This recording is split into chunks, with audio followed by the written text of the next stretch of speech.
Pendant que tu pleures, il s'endort. Et toi, tu as mal, tu as besoin d'être rassuré. Néanmoins, il dort, comme si ta douleur ne méritait même pas qu'il reste éveillé. Ça fait mal, oui, je sais. Sauf que parfois, et je dis bien parfois, c'est pas de l'indifférence, mais l'évitement. Parce qu'un homme qui ne sait pas gérer les émotions, il fuit, il se ferme. Pourtant, elle n'a pas besoin qu'il puisse résoudre forcément le problème. Elle a besoin d'affection, d'attention, de présence, d'être rassurée, qu'il la prenne dans ses bras, qu'il lui dise qu'il est là. Et au lieu de ça, elle a l'impression d'être seule dans son chagrin. Et ce sentiment-là est horrible. Comprenons, chères femmes, que beaucoup d'hommes ne savent pas rester dans l'émotion, ils veulent passer vite à autre chose.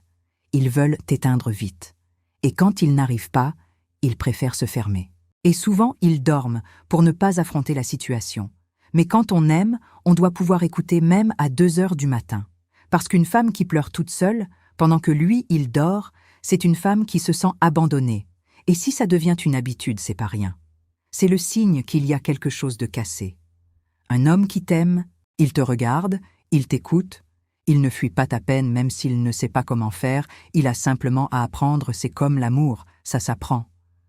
Par contre, fuir, ignorer, minimiser, ça blesse plus qu'on ne le pense. Même si tu ne sais pas quoi dire, même si tu es fatigué, sois là, sois présent, parfois, juste être présent, c'est énorme pour elle.